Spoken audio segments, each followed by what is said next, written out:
Words so sharp, they cut right through. Real talk for the soul's appeal. Prayers rise up the wounds they heal. Lift our voices to the sky. A righteous perspective high. On this path we won't back down. For the Father wears the crown.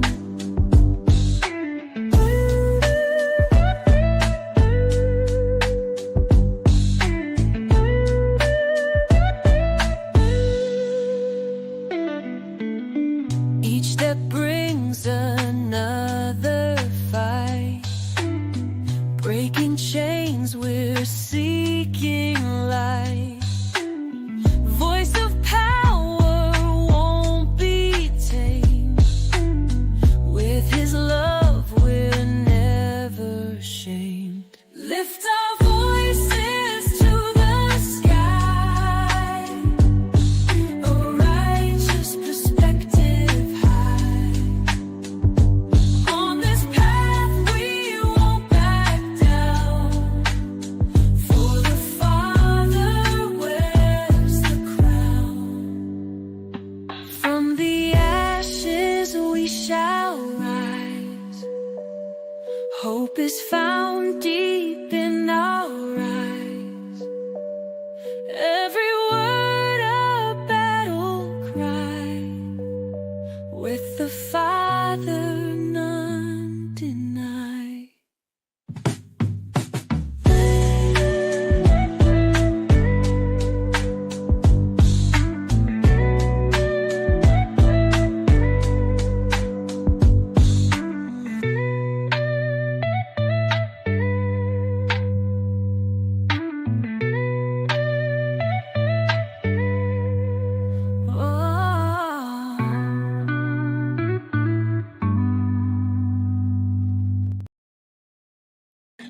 Hey, good morning. Good morning. Good morning. Happy Monday to you guys. Welcome back to ARP in the morning. I am your host, Wise, and hope you all, man, had a great Resurrection Sunday yesterday. Hope you guys enjoyed the weekend celebrating Jesus' Christ's resurrection with your loved ones. I hope you guys, enjoyed this time to reflect. And He is risen indeed. Appreciate you guys pulling up this morning. As always, it's a little dark in here, and I'm not really sure why. I'm not sure what's going on with the lighting here, but I must have did something. Let me see something here. No, that ain't it. I think just there's something going on here. I got to figure that out, but we'll figure that out later today. What's going on, Redefine Queen? First person in the chat this morning. Appreciate you pulling up. And, I guess we'd be remiss, right? Pope Francis passed away, so, rest in peace to him. And condolences to all the Catholics out there. This is something different that you guys are going to experience. And, obviously there's a mourning process, and then there's another, long process to, to choose the next pope, which I'm sure will be all over the news, and everybody will be talking about it, for weeks to come. So, yeah, woke up to that information this morning. Shout out to Buddha. Appreciate you pulling up this morning. What's going on, Lori? How you doing this morning? Appreciate you pulling up. What's up, Scott? PK Krillin, Donald Lovejoy. Appreciate you all pulling up this morning. Larry Montgomery, Thea Flies High. How you doing today? Distorted One. Appreciate you pulling up. What up, Yuck? How you doing this morning? What's up, Shelby? How you doing this morning? Hey, Nisi. How you doing this morning? Yeah, Big Job 4. Appreciate you pulling up this morning, as always. What's up, Christy? How you doing? Joseph Orsini. Appreciate you pulling up this morning. What's up, Edmar? K-Ro. How y'all doing? Good morning to you.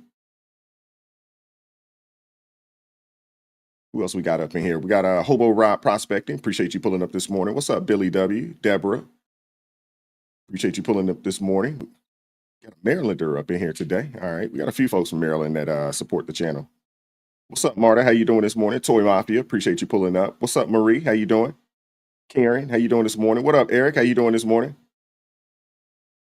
Tina Hall, how you doing this morning?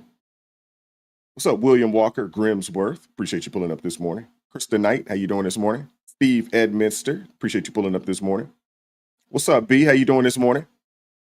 Appreciate you pulling up. What's up, Anita? Dan K, appreciate you pulling up. Zephyr K9 in the building, appreciate you pulling up. What's up, Nelly? How you doing this morning? Ginger Snap Actress, appreciate you pulling up this morning. Amber Young, appreciate you pulling up. What's up, Jane? How you doing this morning? Hope all is well. What's up, Reza? How you doing this morning, brother? Hope all is well with you. Peace and blessings to you all up there in Milwaukee. What's up, Tracy Day? How you doing this morning? Yeah, I got to figure that out, Ed. I'm not really sure what the heck happened, but there's something going on with the, it's either the camera or it's the lighting, but I can't necessarily mess with it right now, but we'll get it fixed. What's up, Fergie? How you doing this morning?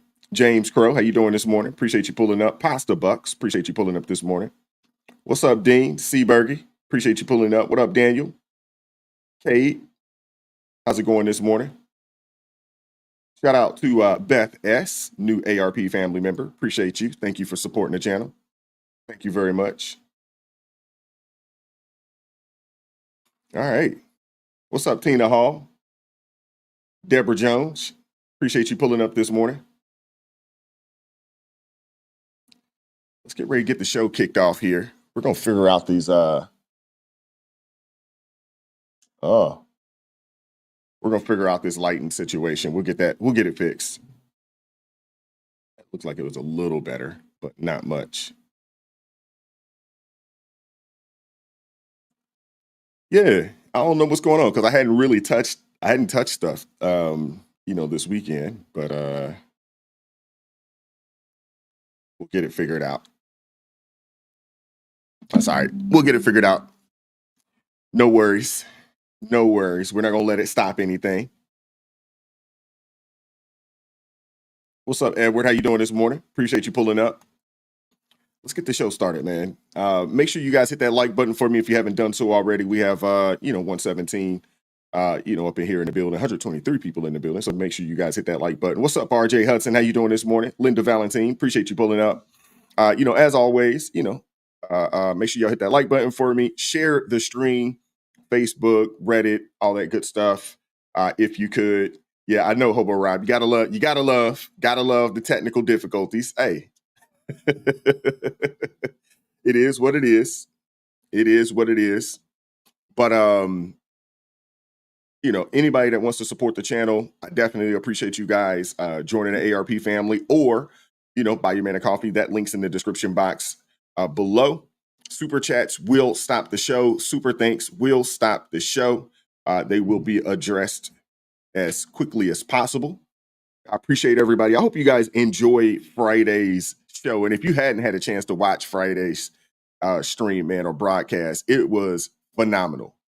I thought it was a really good show. Honestly, I think it might have been one of the better shows that we've put together. The panel was phenomenal. Minister Denzel. We had Kenneth pull up from Kenneth is one of the brothers that watches and supports the channel. We had Dion pull up, another one of the sisters that supports the channel. We also had my guy Chris Hyland from the Chris Hyland Show pulled up. And man, they blessed. They really, really did a good job, man. I enjoyed it a lot. I mean, so much so that I went back, I watched it myself, and I was like, wow, this was good. What's up, Marcus? How you doing this morning? Waldorf, Maryland in the house. What's up, Raheem Lewis? Appreciate you pulling up. But it was awesome. It really was. It was a awesome show. And a lot of times I don't go back and watch the streams myself. But this one I went back and watched. It was good. It was really good. I was impressed.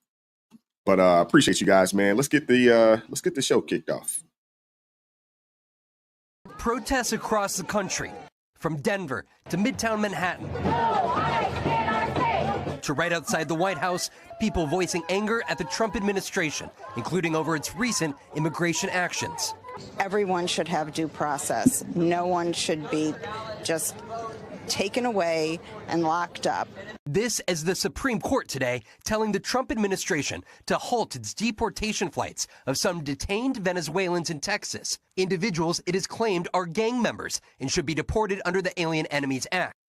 Today, Judy Maldonado Rawl driving 6 hours from El Paso to the Bluebonnet detention facility.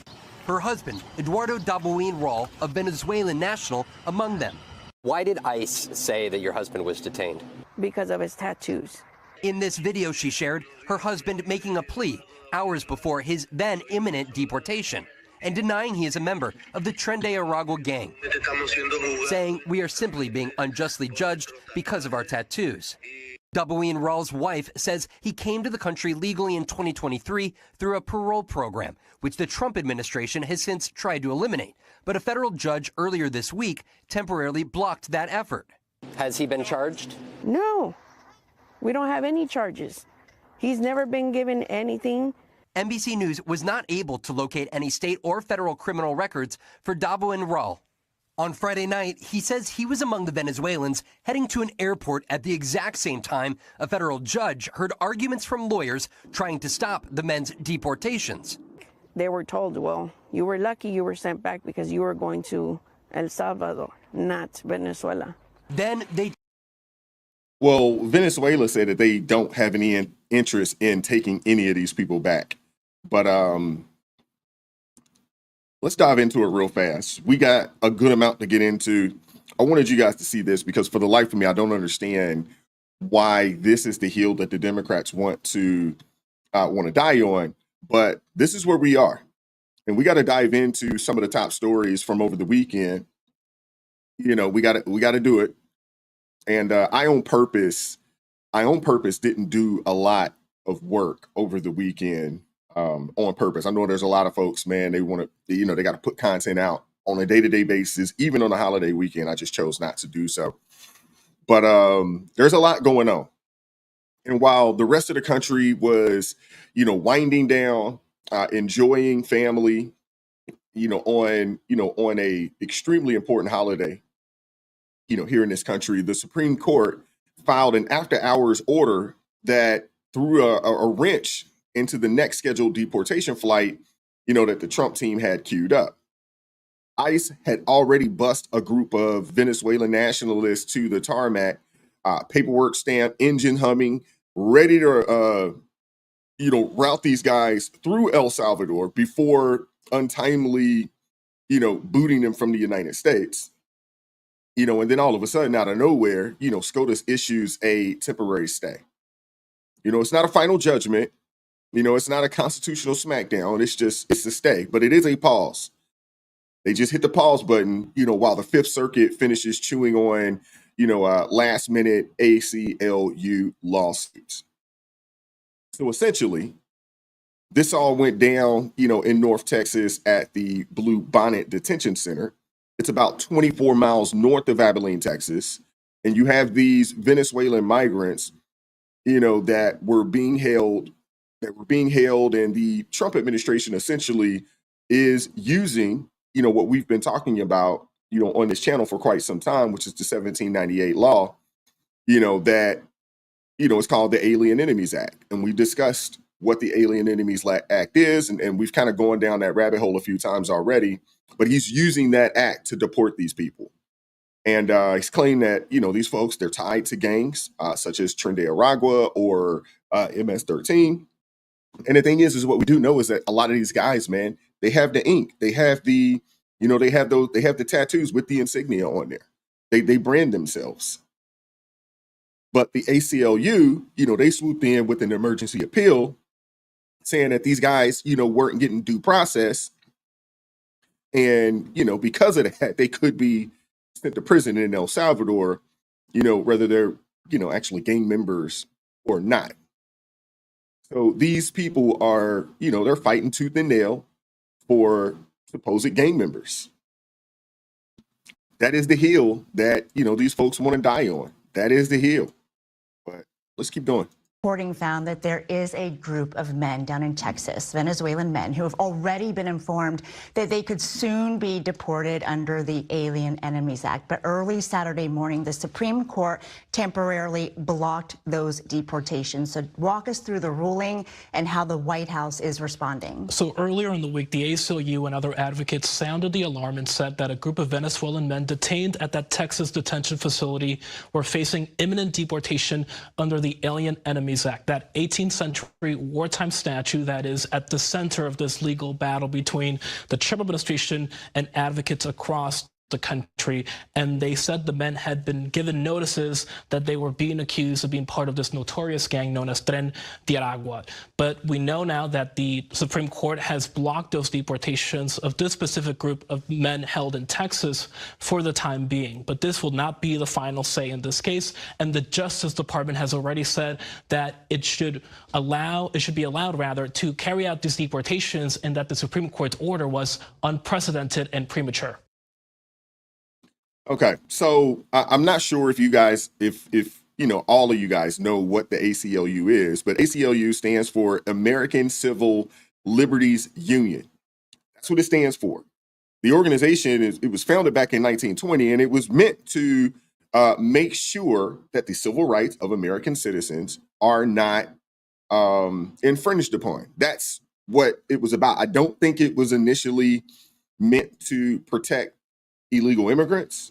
I don't think that's, you know, the actual mission, but that's the mission that they have taken up, you know, at this point. So the Supreme Court order that they just issued, it only applies to these Venezuelans in North Texas. This isn't a nationwide thing. It's just those particular individuals down there. And it's just a temporary hold while the Fifth Circuit sorts out the legal mess. What's up, Dion? How you doing today? It's just they're basically putting a pause button so Fifth Circuit can kind of go through this process. That's what this is about. But let's keep it a buck, man. This is the left. This is the left playing games once again, using the courts to stall Trump's immigration crackdown, while hardworking Americans are left dealing with the fallout of unchecked borders. How many more delays before we can finally secure our own daggone country? Seriously.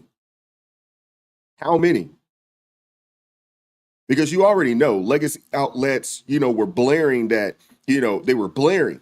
Anybody that would listen, Trump deported, Trump, you know, deportation efforts have been blocked.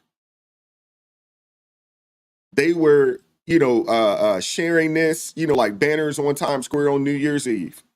CNN, the Washington Post, the usual suspects, legacy media, you know, each spinning the, you know, procedural timeout, you know, into some grand moral victory, conveniently ignoring the dozens or so deportation flights that have already left the runway dating back to January. You know, and let's not kid ourselves, man. The Supreme Court, they're in on the game too. They're in on it.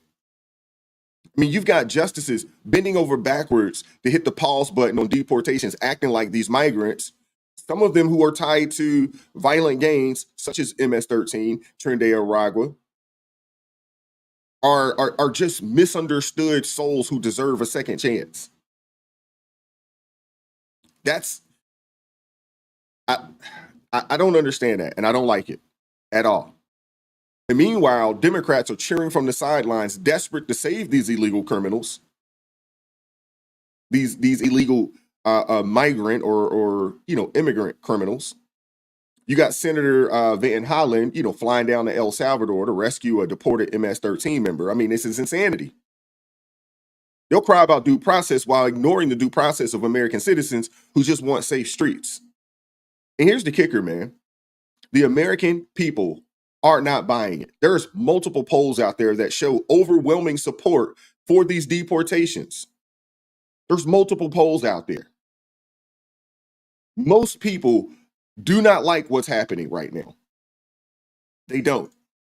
CNN's Harry Enton that voters generally back Trump's immigration policies. Today in the Oval Office, President Trump said illegal immigration was, quote, the biggest reason He won re-election. He might be right about that. Do you think that your party is missing something on this issue? Well, thanks for having me, Jake. I'd question that polling because when you tell people the stories, you get very different answers. Ask somebody whether they think an Afghani national who helped the U.S. troops find Osama bin Laden and now feels threatened at home and is here on an asylum case because they can't be sure they'll be safe at home and is under temporary protected status, but not here legally yet. Should that person be deported? Should a dreamer who has fought for our military, should that person be deported? Should a farm worker who travels back and forth with the seasonal crop, should that person be deported? Should somebody who came here to study for college, fell in love, had a kid, and now has overstayed their visa? These personal stories, people have a much different answer. Do you think we in the media aren't telling those stories? These people all, but I mean, the media, look, the media tells plenty of stories like that. And, you know, we're not asking about individual A or individual B. We're talking about the deportation policy writ large. And there has been a change in public opinion on this in the last 8 years, away from your position and towards President Trump's position. Yeah. I don't think these people live in reality. I really don't. I don't think they live in reality. No common sense. I don't think they have any common sense. They don't care. The American people are fed up because we simply don't want criminals here. Point blank, period. If you cross the border illegally, you've already committed a crime. And a lot of the time, we're not just talking about regular folks trying to make a better life. Many of these people are, we're going to be nice and we're going to say many of these people, we're not going to call them names, but a lot of these folks, man, they've come over here, they have serious criminal records. Some of these people that have come over here, you know, for whatever reason, the Democrats are choosing to protect. I don't know why, but a lot of these folks, man, they're tied to gangs. Trinidad Aragua, which is a gang that is so violent that they've been labeled a terrorist group. We've done multiple stories talking about them. We've done multiple stories talking about these people. They're taking over apartment complexes, full blocks. I mean, it's crazy. We're talking about people, you know, who brought chaos to our streets. MS-13, Trinidad Aragua, you name it. And yet Democrats are out here fighting tooth and nail to keep them here. Enter Senator Van Hollen, who just turned a simple fact-finding trip into a masterclass in political self-destruction. The senator hopped on a taxpayer-funded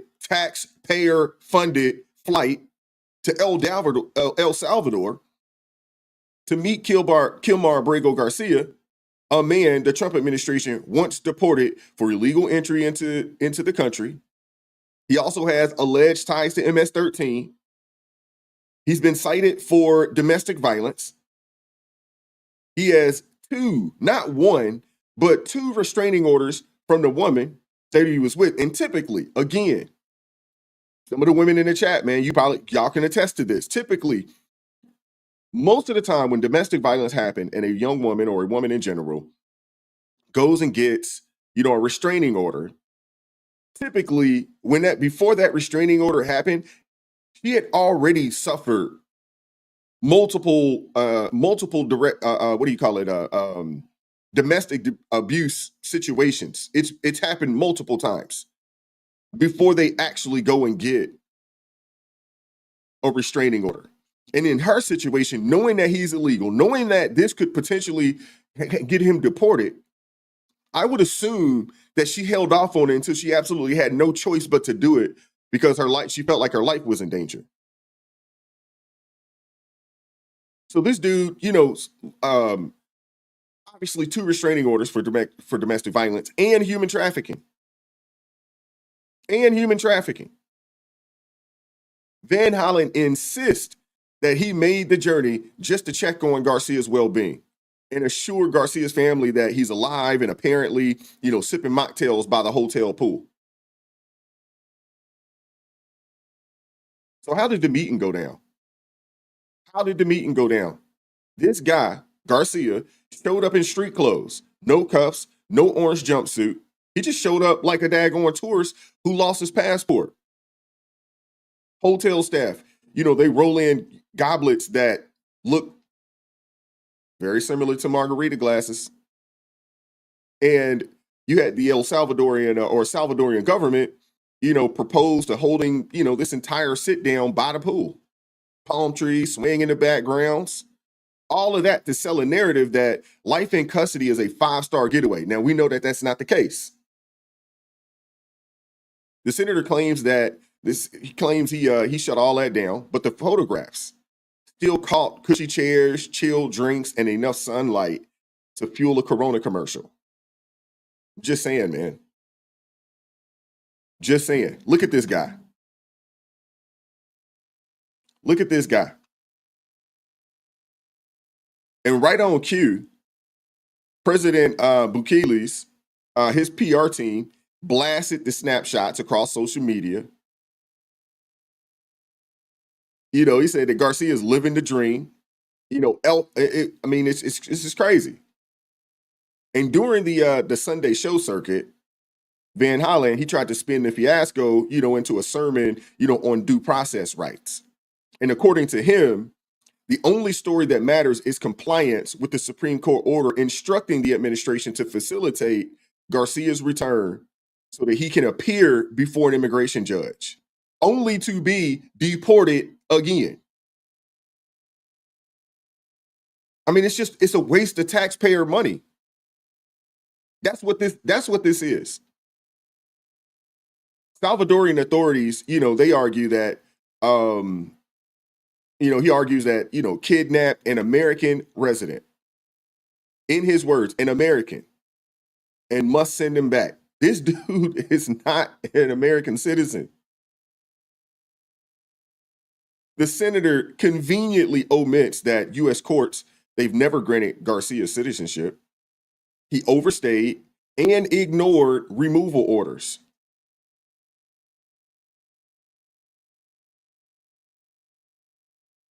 This happened.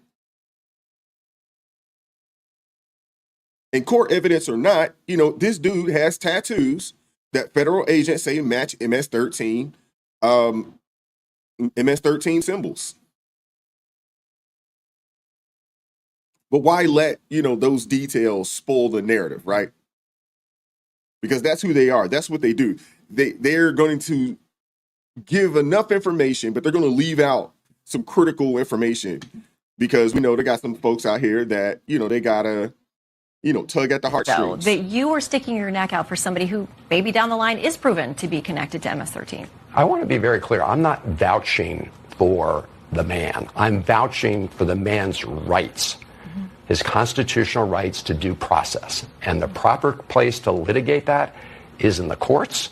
And the most recent federal district court judge that looked at this, Judge Zinnes, said that the administration had presented no evidence of his connection to MS-13 or, by the way, to any other criminal gang or terrorist activity. Okay. So, again, all the issues you raised, why aren't they presenting those to the courts? So, again, put up or shut up in court, which is where we litigate these things. Okay, so you know that there's been a lot. All right, so this right here tells you everything that you need to know about Democrat and their priorities. Tells you everything that you need to know about them. Everything that you need to know about Democrat priorities.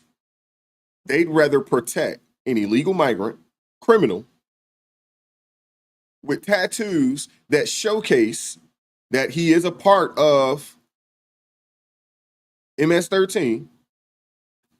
They would rather protect this guy than protect American citizens. They'll scream about compassion, while ignoring the compassion owed to hardworking Americans who just want to live a life without fear.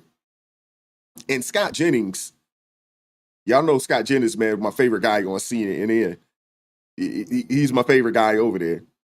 He delivered a brutal smackdown, saying how he doesn't understand how the American left falls in love with the worst people, and he's not wrong. He isn't wrong at all. Holland posted a picture of him sitting with Abrego Garcia at a table. I see these pictures tonight, and I think, boy, the party of women is really covering itself in glory tonight. I mean, I don't understand why the American left falls in love with the worst people. You've got a gang-banging, human trafficking, wife-beating illegal alien, and a United States senator in a ludicrous display of energy is in El Salvador having Mai Tais and Yahtzee. I do not get it. I do not understand why the left takes on the heroes people like that. I don't get it. I think he has an adjudicated deportation order, and you have Democrat public officials falling all over themselves trying to get him back here without thinking through the next step, which is he's literally going to be deported somewhere else. But he did have due process. Everything we know about him is documented because he did go through the court systems. He was stopped for trafficking. His wife did file these domestic violence charges against him. He was arrested with MS-13 members with a roll of cash that had the eyes and the ears and the mouths of the presidents erased, which is an MS-13 markings. This is all non-disputed. Average American looking at this case, a lot of conflicting information. Okay, I believe some, I don't believe. An illegal alien came here in 2011, and somehow in 2025, he's still here after having been through the court system, after having been arrested with lots of people in his car, after having all this evidence. Deport him? He just did, and now everybody's mad about it. How did an illegal alien take advantage of our system for 14 years and not get away? Yeah. Hey, Batya is the real deal. Batya is the real deal. But I want to rewind this real quick, and then we're going to keep it going. And Holland posted a picture. Give me 1 second. And I think, boy, the party of women is really covering itself in glory tonight. I mean, I don't understand why the American left falls in love with the worst people. You've got a gang-banging, human trafficking, wife-beating illegal alien, and a United States senator in a ludicrous display of energy is in El Salvador having Mai Tais and Yahtzee. I do not get it. I do not understand why the left takes on the heroes people like that. I don't get it. That's it right there. You guys are looking for, her name is Batya. It's B-A-T-Y-A, Batya.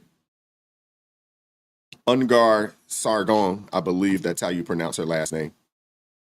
Ungar Sargon, Batya, B-A-T-Y-A.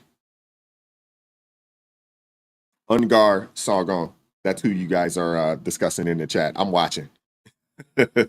But she is phenomenal. She is, and she's absolutely right. I haven't heard a take from her that I did not agree with. But Scott Jennings here is absolutely right. He's absolutely right. The left's obsession with defending the indefensible is beyond ridiculous, but that is who they are, and that is what they do. Think about this, man. How many times when you see people on the left protesting, they typically are protesting something that can never be accomplished. You have people out there protesting freedom, not necessarily freedom. What's the other one? Equity. You can't accomplish that. So the left's goal is to keep people in a perpetual state of victimhood and feeling oppressed. That's their goal. And they'll latch on to anything that can keep people riled up in this way. That's what they want to do. And Jennings in this clip, man, he's absolutely right, man. He is absolutely right, man. Jennings, he is 1000% correct to point out the absurdity of these people, man. For years, the left's been, so lost in virtue signaling that they've forgotten what it means to actually stand up for true justice. And it's really funny how the party that, threw over 1,000 Americans in prison with no due process is now going to talk to us about due process. And Jennings has a point.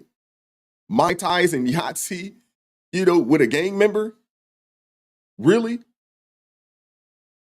I mean, come on, man.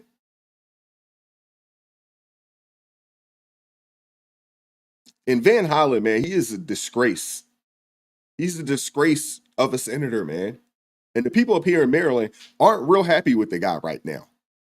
Van Hollen's media tour over the weekend, it didn't go well. It crashed harder than a CNN Plus pilot episode because the optics are catastrophic. And it's people are waking up and they're seeing this and they're like, yo, why is this dude fighting for this guy so hard?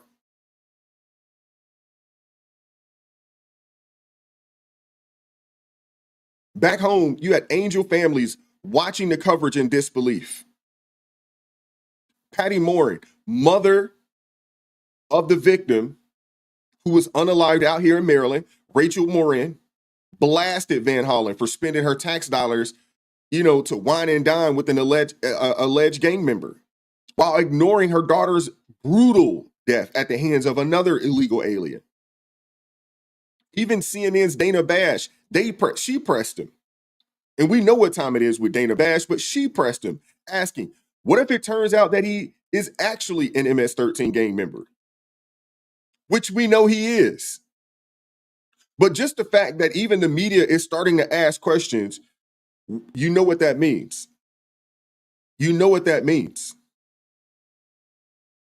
If they're starting to push back and ask questions, that means that we're right about this, about his affiliation the entire time. If they're starting to push back and starting to ask questions, that means that his affiliation with MS-13 is real. Yeah, credibility shot, man. President Trump says that some of Abrego Garcia's tattoos signify that he's a member of MS-13. In 2019, police alleged a confidential informant claimed that Abrego Garcia was an active MS-13 member. His wife and his attorney deny that, of course. Can you say with absolute certainty that he is not, nor has he ever been a member of the MS-13 gang? And did you ask him point blank? Well, Dana, what Donald Trump is trying to do here is change the subject. The subject at hand is that he and his administration are defying a court order to give Abrego Garcia his due process rights. They are trying to litigate on social media what they should be doing in the courts. They need to put up or shut up in the courts. Let me tell you, and I decided to write this down so I could be absolutely accurate as to what Federal District Court Judge Zinnes said about these allegations by the Trump administration. Quote, no evidence linking Abrego Garcia to MS-13 or any terrorist activity has been presented to the court. That's where to litigate this. It's been litigated in many other places. So I'm not going to get into the details because the whole purpose of our court system is for them to adjudicate these things, not for Donald Trump to go off on social media. Yeah, you're right. They have not, there hasn't been a court hearing for them to put forward evidence in the first place, which is your whole point. But since you were the one person to have met with him, and since this is a thing, you say on social media, it's what we hear from Donald Trump and Republicans every day, all day long, you didn't ask him? I didn't ask him that because I know what his answer is. Yeah, he's a gang member. Oh my gosh, man. Goodness gracious. So when Dana Bash pressed him, when she pressed him, Van Hollen doing what Democrats do, and to be honest with you, they doing what politicians do. We can't even just say Democrats. We got to say politicians doing what they do. Tap danced around the daggone question. Tap danced around it. And then Bash asked him straight out, point blank, whether the senator had asked Garcia if he's ever belonged to MS-13. And when Van Hollen, doing what he does best as a politician, he ducked it, saying that he already knew the answer. And the thing is that what he really was saying is, I don't care. I don't care if he's in a gang or not. It doesn't matter to me. What matters to him is the quote unquote Constitution. Apparently, they want it rewritten to grant full rights to anyone who hops the border. And repeating this phrase, constitutional rights, due process, as if illegal entry confers automatic citizenship.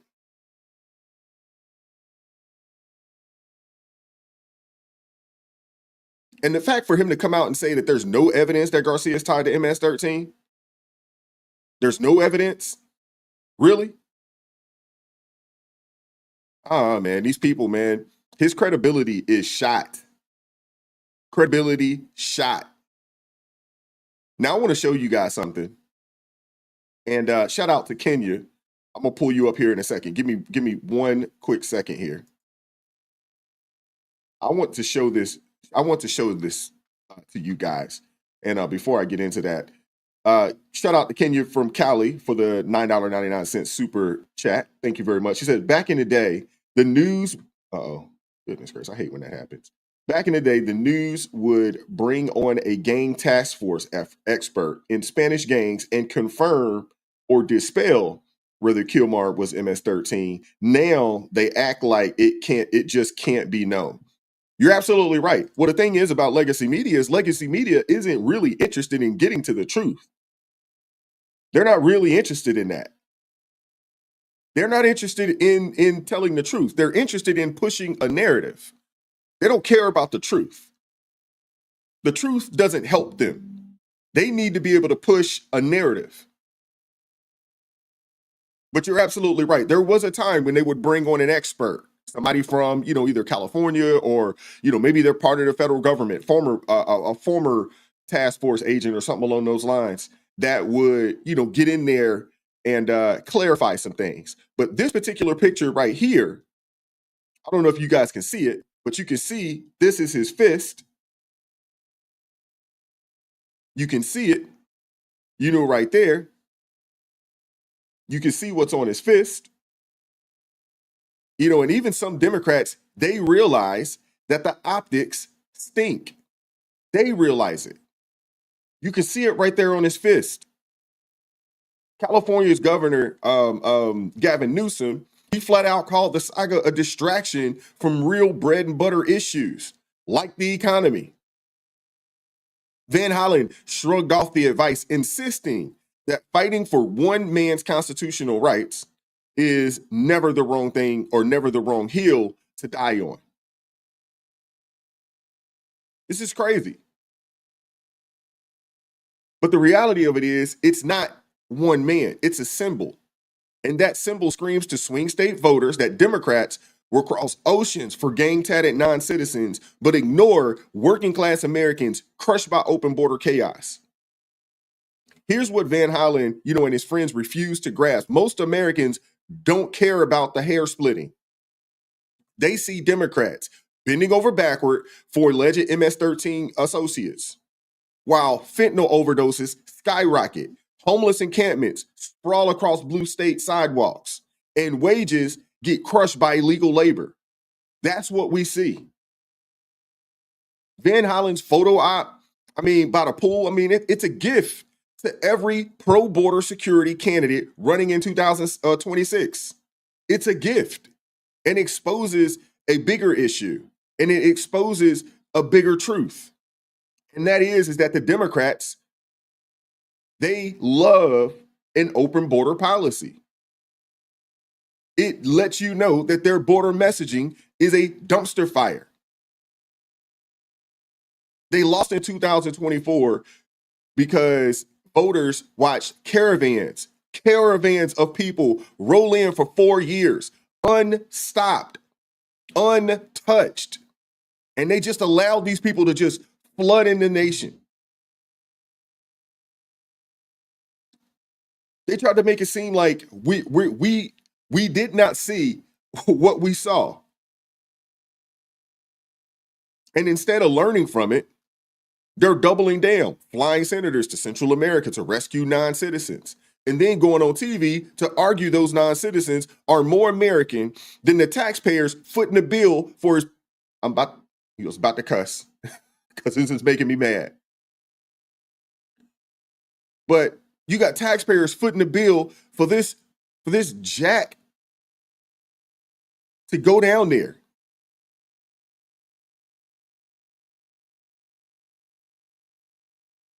This is ridiculous, man. Seriously. Let's recap real quick. Senator travels to El Salvador on your dime with your money. sits with the man ICE calls a potential MS-13 gang member. Hotel staff parades margarita glasses under the cameras. Salvadorian president laughs at the United States torture claims. Angel families back home, livid, upset. Van Hollen hadn't taken the time to go and speak with Rachel Morin's family. But you can fly out the country to sit down with a dude that shouldn't even be here.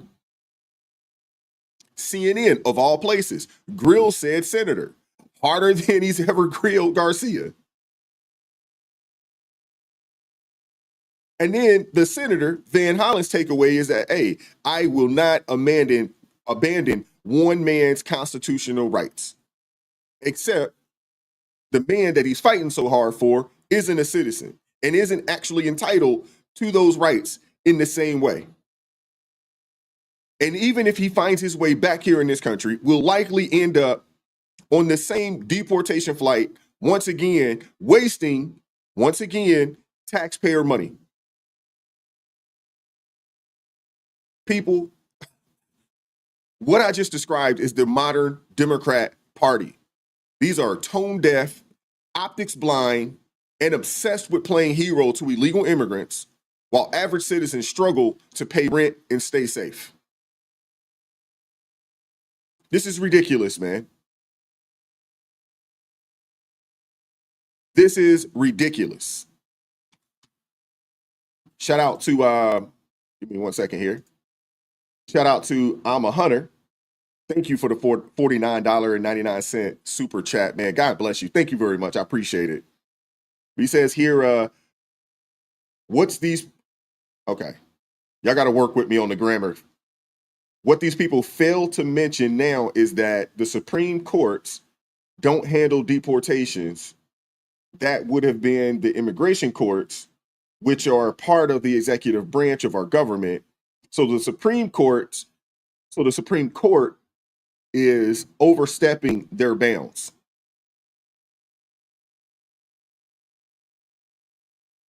You get no argument from me there, but I do ask that, man, y'all help me out with the grammar and formulation. I know a lot of times folks be typing quick with the quick on the chats, man, but help me out as much as you can. But thank you very much. Thank you. All good. I understand. I've been there. All good. But thank you very much. And you're absolutely right. You get no argument, no pushback from me. None. But seriously, these people, man, and if you want a perfect example of just how out of touch the left is, take a look at what went down on MSDNC over the weekend. I don't know if you guys had a chance to see it, but we're gonna take a look at it today. Look at what happened over on MSDNC over the weekend. Simone Sanders, she tried to spin this whole deportation drama into some kind of doomsday scenario, claiming that deporting illegal immigrants, like the suspected MS-13 member that Van Hollen's so valiantly defending, means that Black citizens are next on the chopping block. You heard me correctly. I mean, these people are ridiculous. You heard me correctly. She said that illegal citizens being deported, the way that they're being deported, puts Black people, Black Americans on the chopping block next. You can't make this stuff up, man. You cannot make this stuff up, man. You heard me correctly. We got to get into this clip because you guys got to hear the insanity for yourself. These people, man, they are sick. I've been talking about this all week, but Janae Nelson of the NAACP Legal Defense Fund, she penned an op-ed in The Nation this week. And her op-ed talked about that we think that democracies are... the way they die is dramatically through these wars and blood is shed, and it's cinematic in a sense. But really, the realistic way in which democracies die is that it's dismantled brick by brick, piece by piece. And she says that what we are seeing now with the lawlessness from this administration are really the canaries in the coal mine gasping for air. I'm paraphrasing here. But to me, that is why Kilmar Abrego Garcia's specific case, the case of the gentleman who's a makeup artist out of California who was also sent to that prison, that is why the 75% of the folks who have been sent, the men who have been sent there that don't have criminal records, that is why this is so important. Because if they could do it to them, if they could snatch students off the street without any pushback or recourse, they will do it to any of us. And to be very clear, it's going to be the people of color and vulnerable communities that are next in line. I think that's right, and that's certainly part of why the African American community is so strongly behind the supporting Kilmar. Yeah, we're like, we are not for this. Yeah, because as you just said, if they're going to whisk them away, what are they going to do with us? But the other point, too, though, is the constitutional aspect of this, because Kilmar's case has already gone up to the Supreme Court. Supreme Court sent an order basically saying facilitate his return. The Trump administration is trying not to do that. They're dragging their heels at every step of the way on that. And now we've got another track with Judge Boasberg where he's talking about moving forward with criminal contempt against the Trump administration. So we've got a separation of powers conflict here between the judiciary and the executive branch, and we need to make sure that we back up the judiciary. He started attacking individual judges with threats of impeachment. You had House Republicans actually file articles of impeachment against some of these judges, 6 versions of it. So we've got to make sure we stand with them and support them. And especially interesting is, you know, some of these Supreme Court rulings are coming from, or high court rulings are coming from very conservative judges. The Fourth Circuit ruling the other day was from Harvey Wilkinson, maybe the Anton Scalia of the Fourth Circuit. And then the previous one with Kilmar, I believe, was a 9-zip, if I'm right. So you get Clarence and Alito on with, you know, Kanye. That says something, and we got to make sure that we support them in this effort. This is pure insanity. This is pure insanity. So now illegal immigrants and Black Americans got the same fight. Are you freaking kidding me? This is crazy. Shout out to Christy for the $9.99 super chat. She said, I'm a bit confused about the emergency Supreme Court decision on Saturday. What exactly are they saying? I'll get into that. What they're saying is they really put a hold. That's all the Supreme Court did. It said, hey, we are going to stop this particular group of Venezuelans from being deported out of the country and flown down to El Salvador. Why the 5th District Court goes through their process.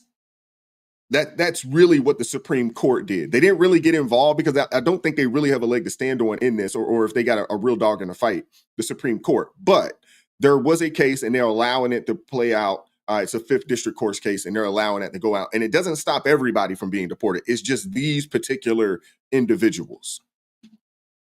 But I want to talk about what these people said on MSDNC here, because I'm really floored by what I heard. I really am.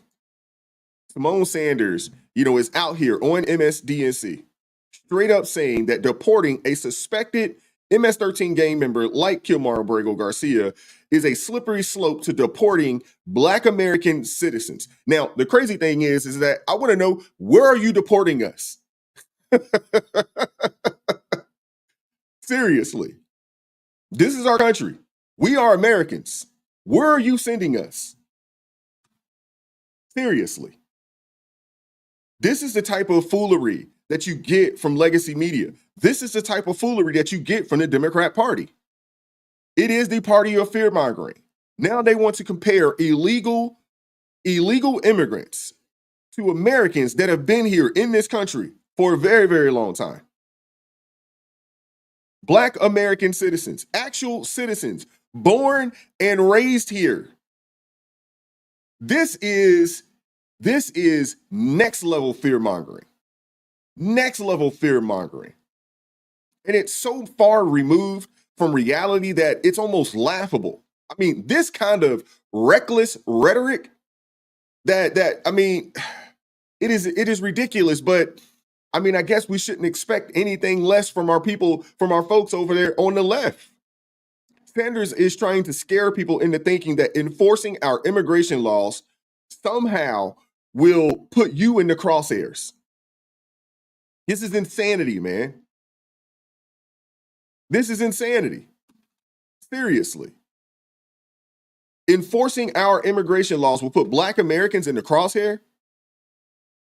These are the laws that the majority of Americans support. And according to CNN polls, majority of Americans support this. But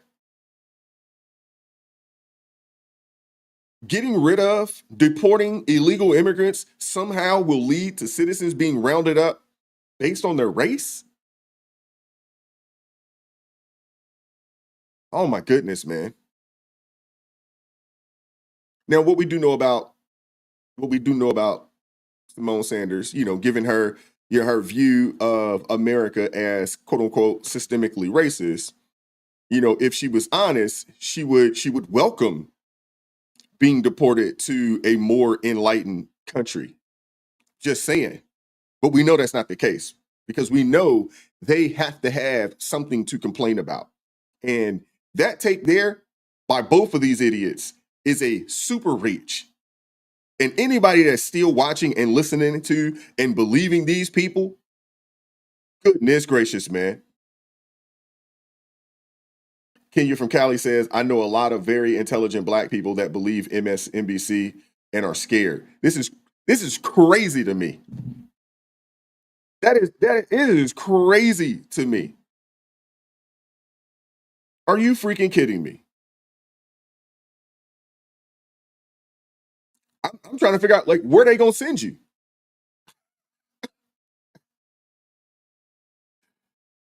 This is insane. But hey, they picked their hill. They picked the hill that they got to die on, man. Now we got to wait and see, and see how many votes they lose on this. We got to wait and see. But if you had any doubt that this was political malpractice, remember, even the liberal talking heads are starting to raise eyebrows. When you have CNN, start sounding like Fox on immigration, the left, they've blown a gasket at that point. Van Hollen and the Democrats, they may cry wolf, saying that, hey, all we're doing is just defending the Constitution. But the only thing that they might end up, defending is really just the GOP's path back to an even bigger Senate majority. That's really what it is. I personally don't know anybody that watches MSDNC. I don't.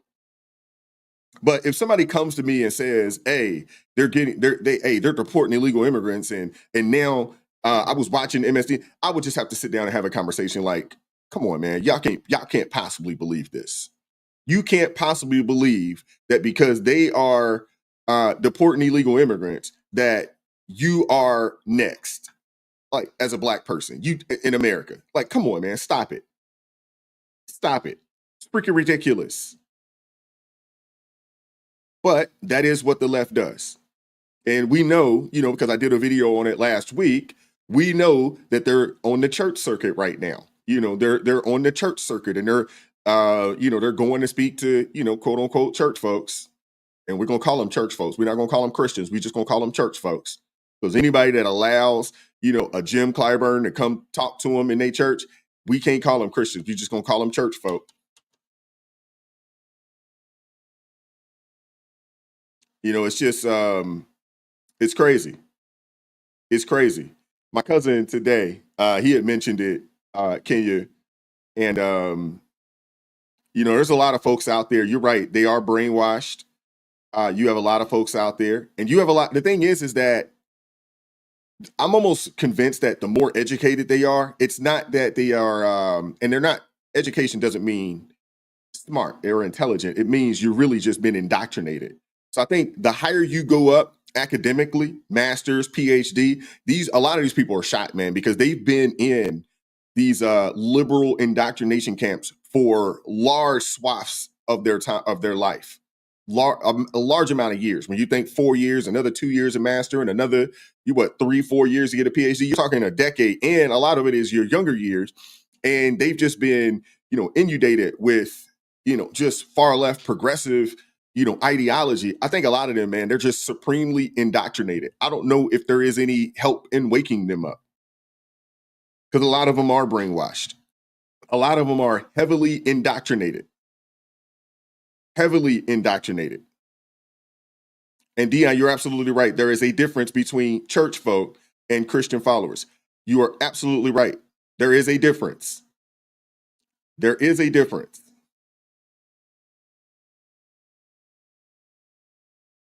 There's definitely a difference, unfortunately. You got folks out there, man, that they on this they're on that track. They got the who is it? Jim Clyburns, and you got the Jasmine Crockett's. They're all going to the churches now. They got to go talk to the church folks. And they're trying to get these people to get in line with their agenda. Push your beliefs away. The Bible isn't real. You can't not, because that is antithetical to what they need you to support, believe in. You know what I'm saying? So they got to go there and tell you that, yeah, I know y'all come here, but y'all can't believe in that Bible the way it's written. Y'all can't do that.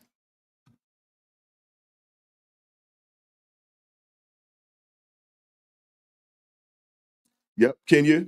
Unfortunately, yes. The more educated, the worse it is. Yes. These people aren't, the thing is that they're not really educated. They are indoctrinated. It's unfortunate. And if they're part of one of those Greek fraternities or sororities, please, they're done.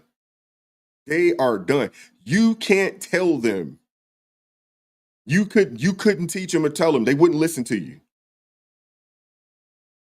Those are the people that you just got to pray for, and hopefully that, they'll have those scales removed from their eyes. It's crazy. But speaking of the Democrats and their self-inflicted wounds, I want to keep it going, and I want to talk about another mess that they're cooking up. And this time, it's from within their own ranks. And while they're busy, fumbling the border crisis, they got a new problem. They got a new problem, and we got to talk about it. DNC Vice Chair David Hogg is stirring the pot now, promising to spend $20 million to unseat what he calls ineffective House Democrats. Yeah, this is happening. They are eating their own. We're going to take a look at, what he said, what he had to say on CBS News. But first, we got to talk about this new Gallup poll, and it's out showing that confidence in the Democrat congressional leadership has plummeted to an all-time low of 25%.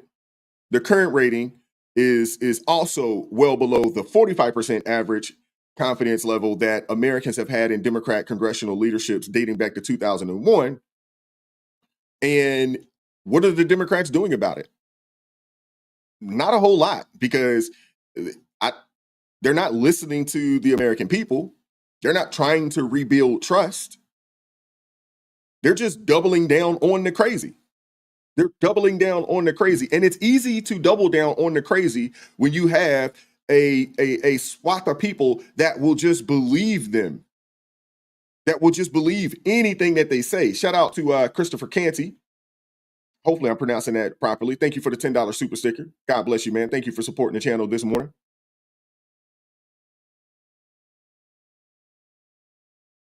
And shout out to I Am a Hunter for the $5 super chat. Says, watch out for false prophets. They come to you in sheep's clothing, but inwardly they are ferocious wolves. Matthew chapter 7, verse 15. You're absolutely right. And who was it? It was Pastor John Amanchukwu.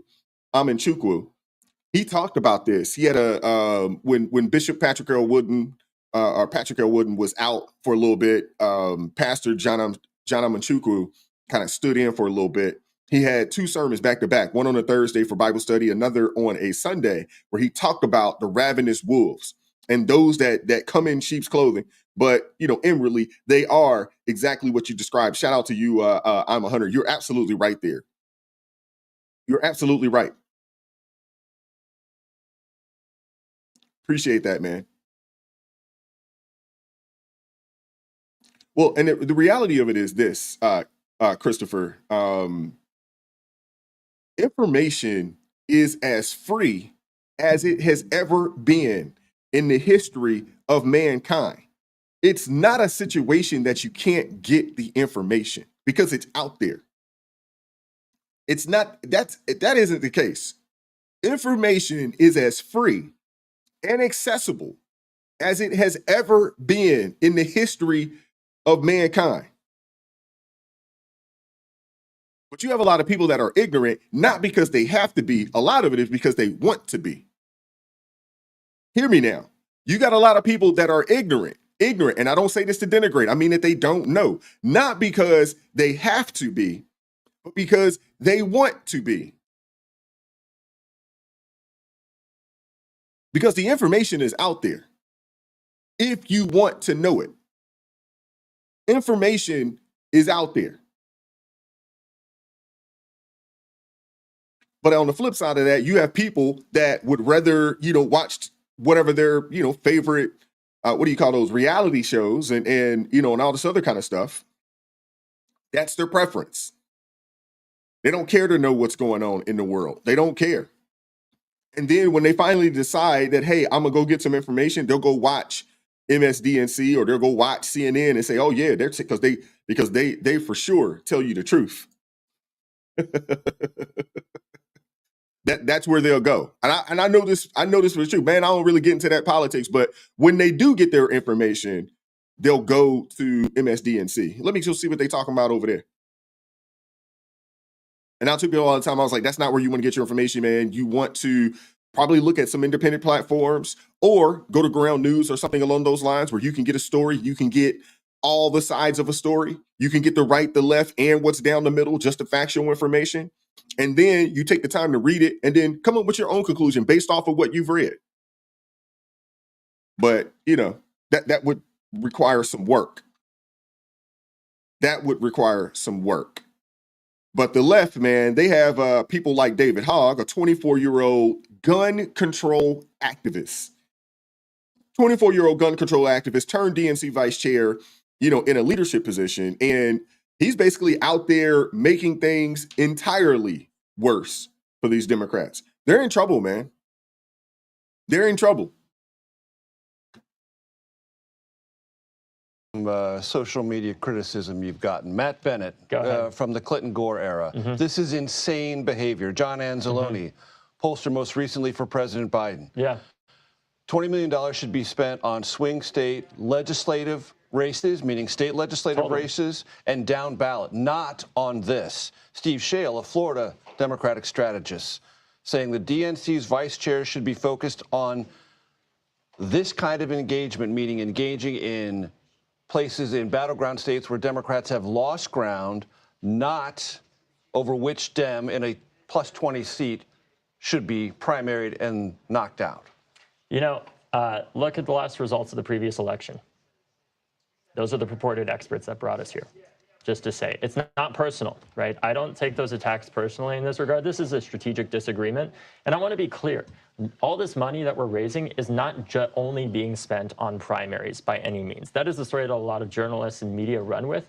We are working. What else are you going to spend it on? We're also going to be spending it on frontline seats where great young people are running, right, if they are the Democratic nominee, to make sure we're bringing in fresh faces to Congress. Right now, we talk about diversity all the time in Congress. One of the things we don't talk about as much in regard to that is age. Currently, if we had the same number of 25 to 30-year-olds in Congress as we do proportionally to the population, we would have over 40 people under the age of 30 in Congress. And I don't know if you've looked at Congress recently. We have one that is under the age of 30. That is not good for the future of the Democratic Party. President Biden was as successful as he was, I would argue, because he started when he was 29, which I know is hard for some younger people to believe. But if you look at FDR, if you look at LBJ, they started all before they were 30, and they became that successful because they were that young. So and right now, those leaders don't have that chance. Thing. Well, part of it is, but there's also the fact that a lot of our members of all ages, not just older people, there are older members that are meeting this moment. Like I said, like Congresswoman Pelosi, that has spent the past decade fighting back against Donald Trump. But there are members too, because it's not just a matter of age, it is a matter of effectiveness. People say, well, David, is this just out with the old and in with the new? I would say no. This is out with the ineffective and in with the effective, because we need members who are ready to meet this moment to fight back against Donald Trump. And what that looks like are people like Senator Van Hollen, who are literally going to El Salvador to say this man needs to come back. It looks like people like Cory Booker, who, mind you, did primary somebody to get to that position. It looks like people, in many ways, like Hakeem Jeffries, who primaried multiple people to get to that position, right? This is a healthy process for our party, and I think we should have an embrace of it when it doesn't risk us losing the House, because it's not a zero-sum game here. Many people are saying, well, this money needs to go to just frontline races, and I understand that criticism. But what I would argue is look at the people that are actually fighting right now. They are the ones that are raising the most money. AOC raised over $10 million last quarter. Senator Chris Murphy raised millions, as did Al Green. They are raising that money, and it's not as simple as a zero-sum game. What I worry about is right now, where is the plan from those purported experts that are criticizing this to actually change our party and address the 27% approval rating that we have? Because they do not have one. David, very quickly. I would say keep it up. I would say keep it up, man. Keep doing what you're doing. You know, this direction, you know, that the Democrats are adamant about. If this is it, man, keep doing what you do. You know, we'll see how it works out, but I don't think it's going to work.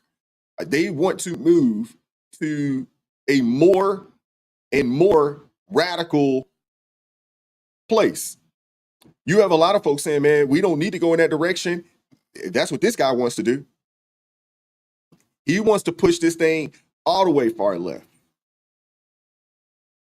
All the way. They want to push it, you know, straight into the arms of people like Bernie Sanders and AOC.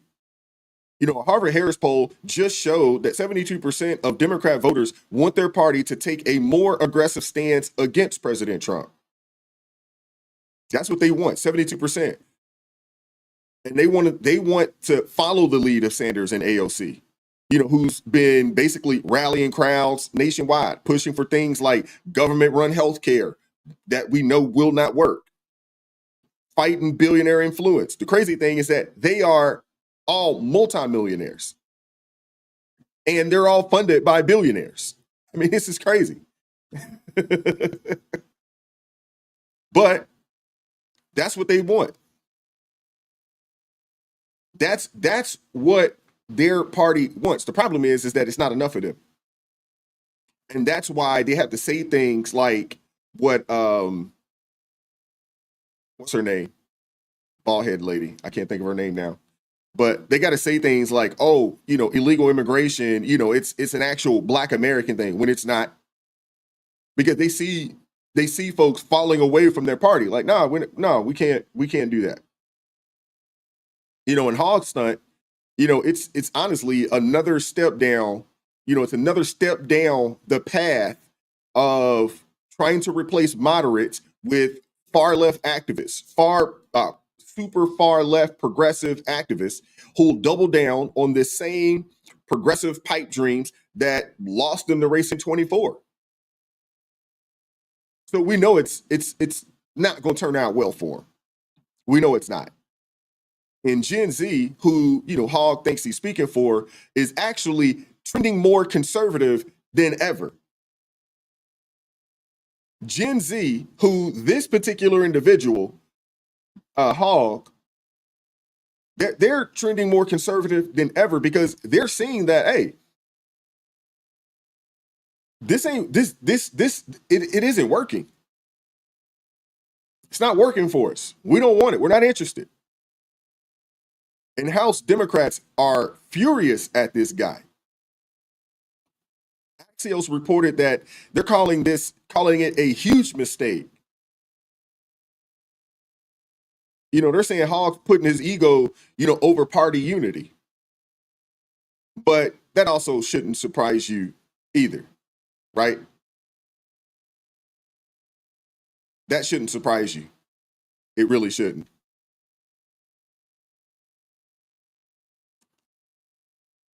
It really shouldn't, because we know what time it is with this particular guy.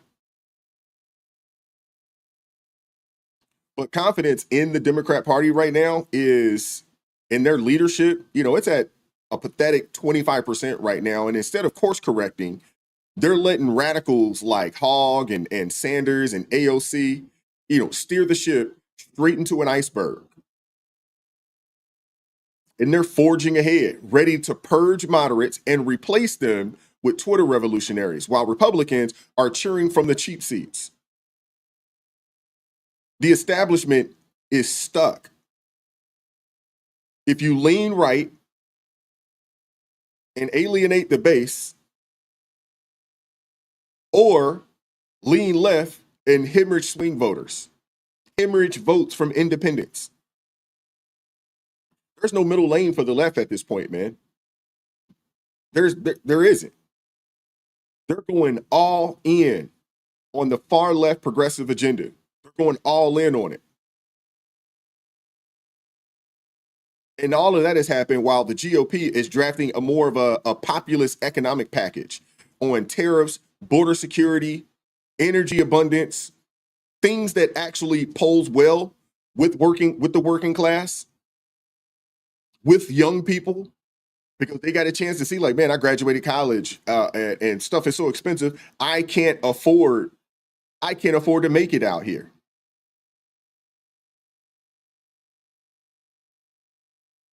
I mean, a lot of these Democrats, man, they scream, extreme, but forget Americans just lived through 4 years of their version of moderation.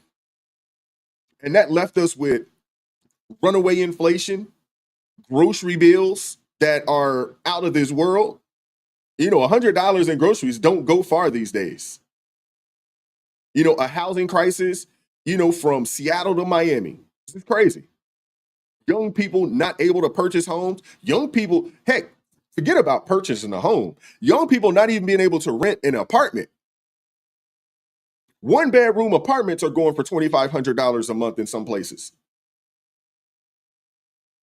People are not buying what they're selling. So let them keep going down this radical path, because if they don't course correct, and to be honest with you, I do not foresee it happening. I don't foresee them course correcting. This is going to be a good thing for us on this side of things. Democrats built this monster, man. They built something that is obsessed with identity politics and identity obsessed activists who treat every policy debate like a purity contest. And the monster is loose now. The monster is loose, gnawing on the party's limbs. And they're doubling down, because James Carville recently criticized the idea of spending millions of dollars, to run radicals against more moderate Democrats. And Hogg's response, I mean, it's pretty interesting, to say the least. Here's James Carville. Here's what he had to say about your idea. Take a listen.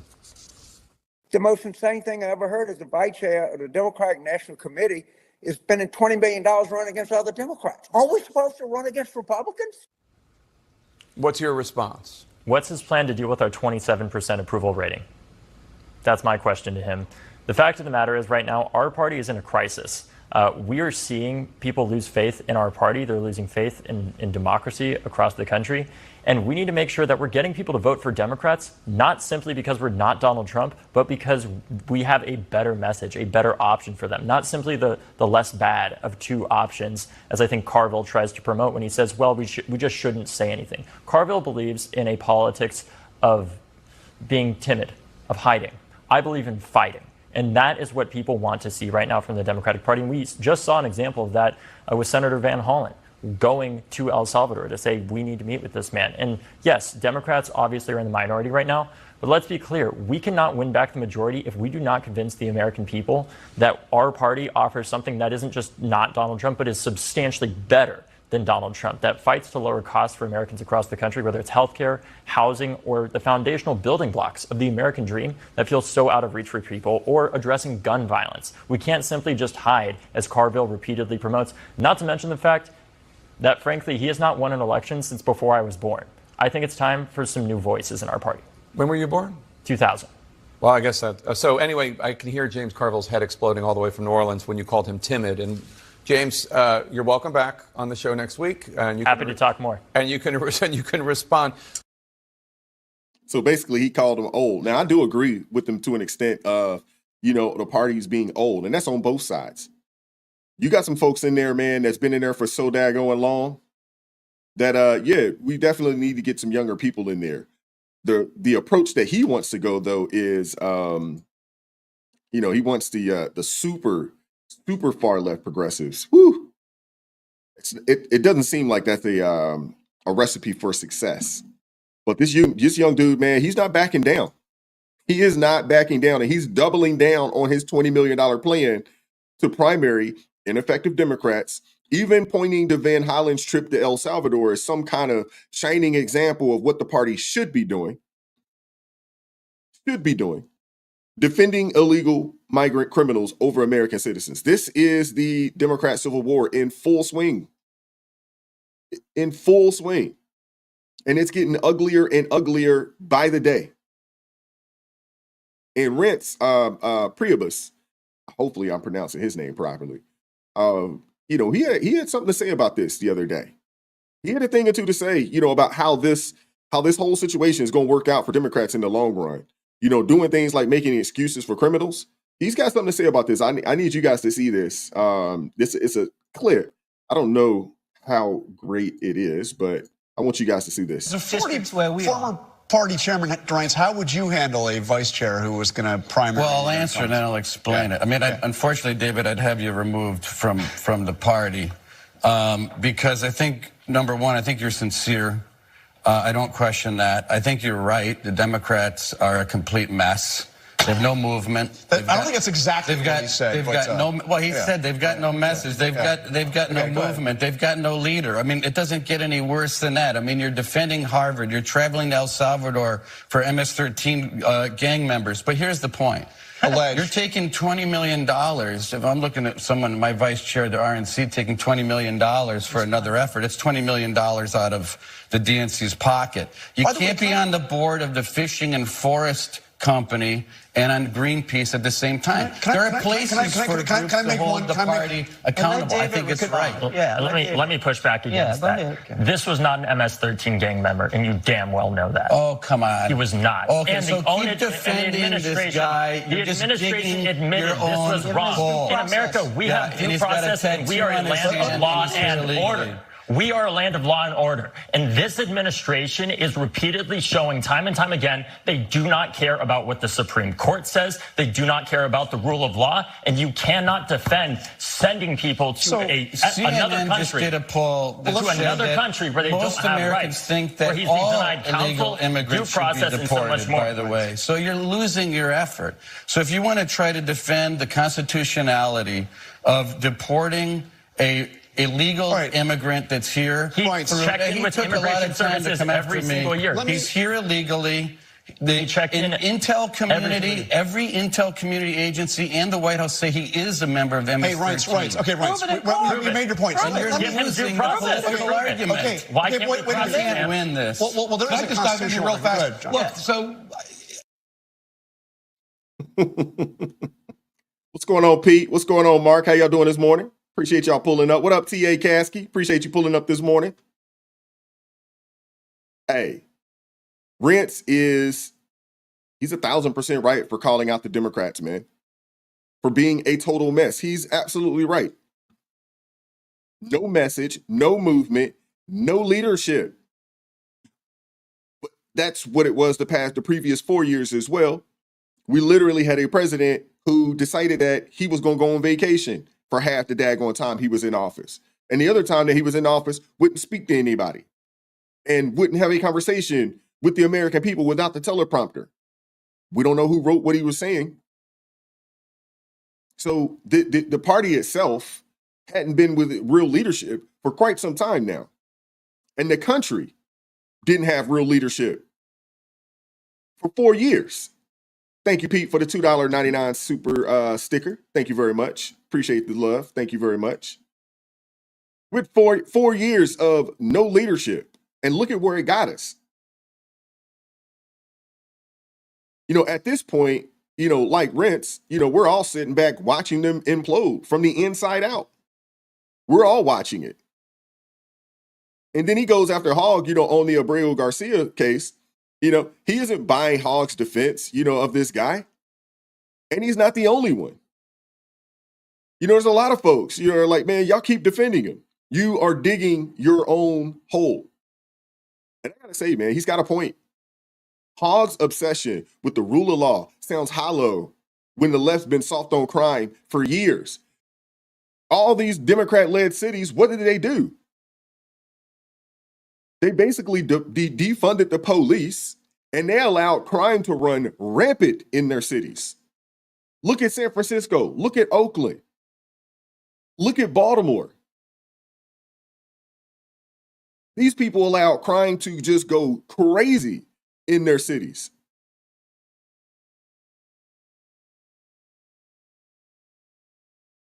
But, you know, we already know who's going to win this fight. This internal civil war, you know, and we already know. The party's radical wing, the Hoggs, the AOCs, the Sanders, those people, they're basically the majority of the party.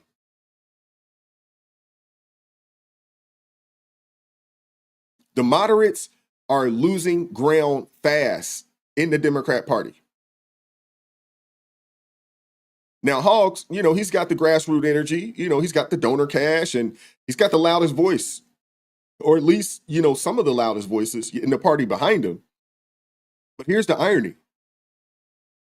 While the radicals may win their internal civil war, they're going to lose a bigger battle because swing voters, working class Americans, they're done with the nonsense. And to be honest with you, the more and more people are starting to awake to the foolery of the Democrat Party. And they're saying, man, I can't get with that.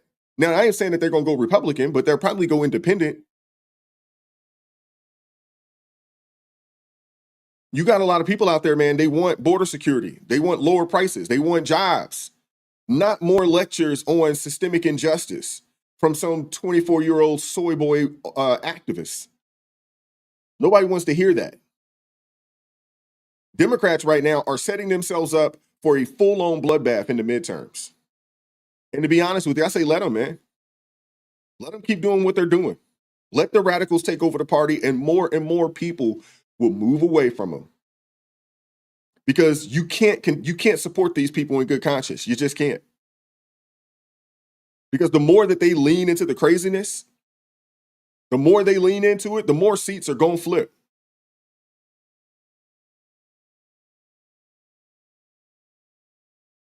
If people really took the time to do their research on the direction that the Democrat Party is going, you're going to have a whole heck of a lot of people say, nah, I can't do that. I can't go there with them. I can't do it.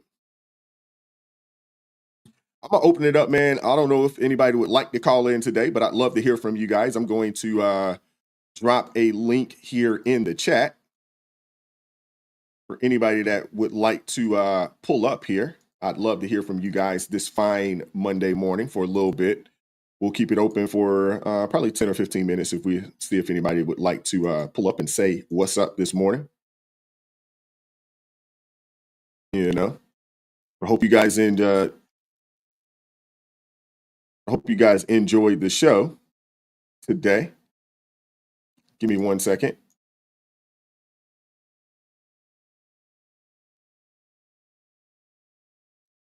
You know, we'll see if we get anybody to, you know, pull up and say what's up today. Link is pinned right there in the description box, but I'd like to hear from you guys. If you hadn't hit that like button for me, please make sure that you do so already. We had upwards of about 300 people in, so we should have 300 likes on the video today. And if we don't have 300, Okay, we're at 287. Let's try to get this thing to 300 likes today. Let's see what we can do. If you hadn't hit that like button for me, we're at 286 likes. Yeah. So please, if you could, make sure you hit that like button for me. Thank you, Dion. Appreciate you pulling up and rocking with me this morning. Let me make sure I got this thing pinned up there. All right, yeah, we got it pinned up. All righty. Well, if anybody would like to pull up today, I'd love to have you guys on. We'll leave it open for another minute and see if we get anybody. If not, I hope you guys enjoyed the show. Hope you guys enjoyed the weekend. It's just so crazy to me how fast the weeks are flying by. You know, when I was younger and when I was in school, the weeks never moved this fast. They never did, except for the summertime. Summer break would always fly. Summer break would fly by. But now that I've gotten older, you know, it just seems like it just seems like the days and the weeks fly. Here it is, man. We're already, I mean, we're pretty much going into the last week of this month. I mean, goodness gracious, I feel like we just started April. All right, we're not gonna get anybody to pull up today. All good. All good. And Dion, you're right. Time is relentless. Yeah, you're right.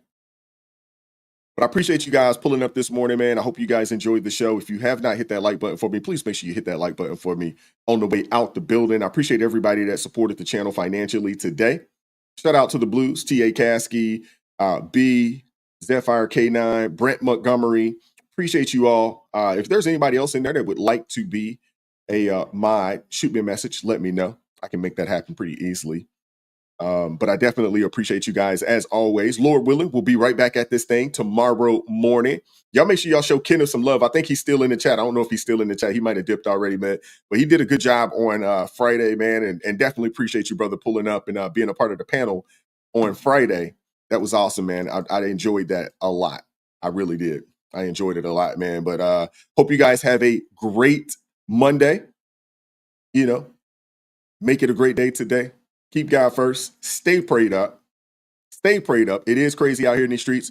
We will catch up with you all tomorrow morning, 9:30 a.m. Eastern. Y'all take care.